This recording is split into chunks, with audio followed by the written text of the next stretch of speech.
सलाम, नमस्ते, सत श्री अकाल। मैं हूं रजा और आप देख रहे हैं रजाग्राफी।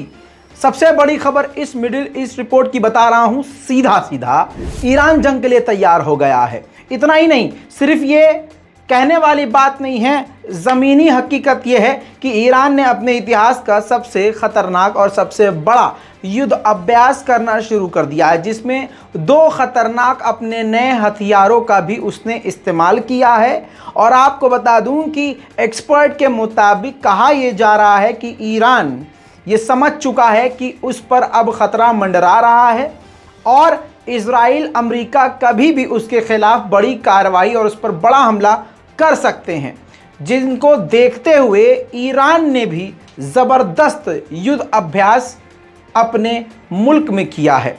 ऐसा युद्ध अभ्यास जिसमें उसने अपनी सारी ताकत झोंक दी है, जिसके बाद अमेरिका और इजराइल सख्ते में आ गए हैं।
वहीं दोस्तों, देख लिया आपने हाल क्या है। और देखिए ये सब क्यों हो रहा है, सिर्फ और सिर्फ इजराइल की वजह से।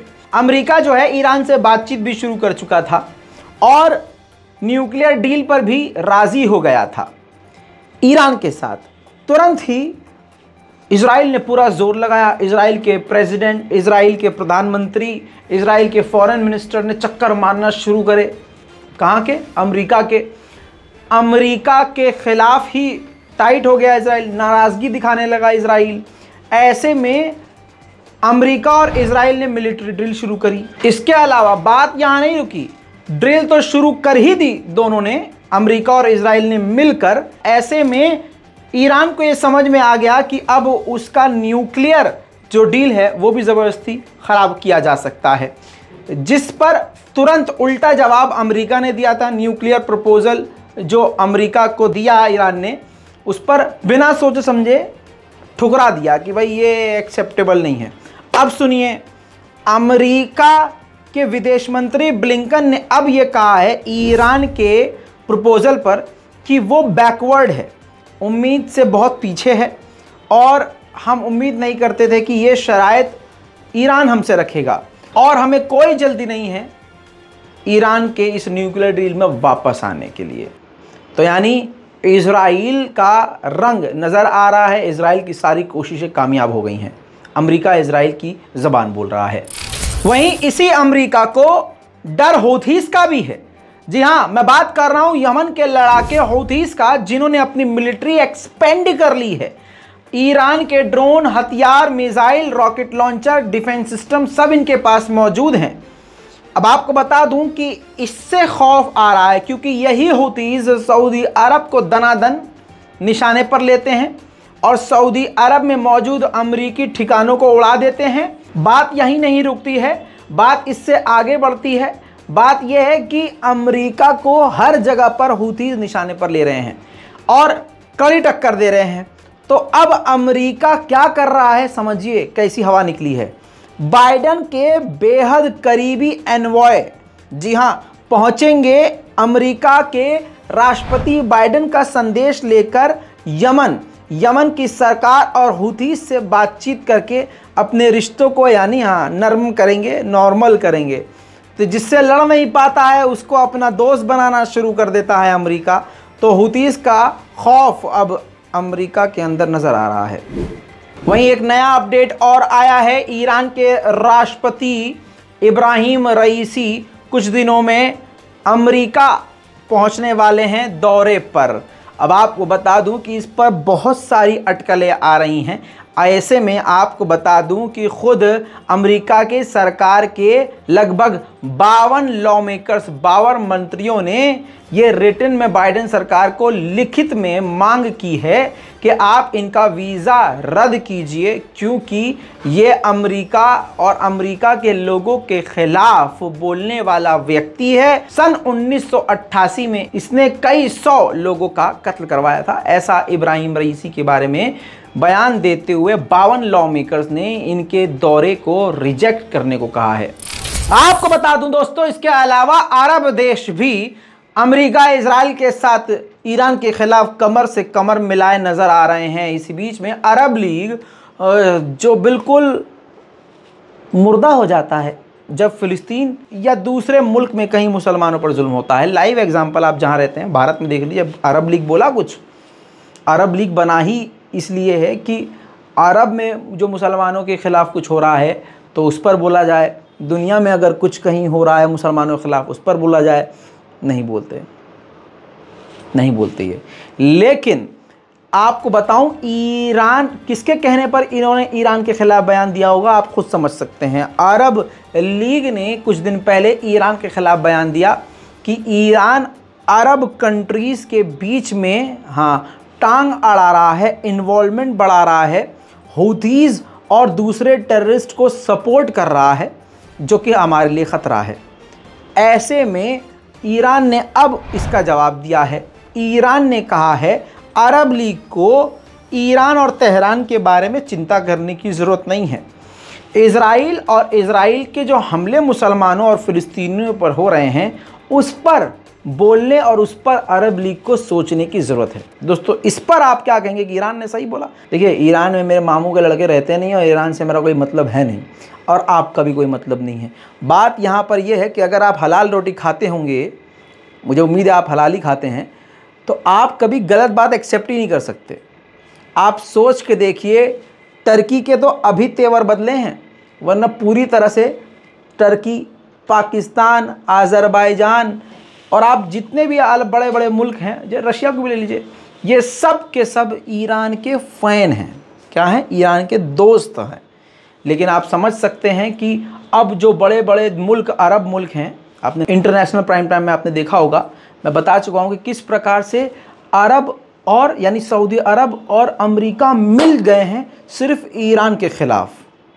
तो ये इंटरनेशनल प्रोपेगेंडा ईरान के ख़िलाफ़ चलता रहता है और बड़ी बड़ी ताकतें हैं।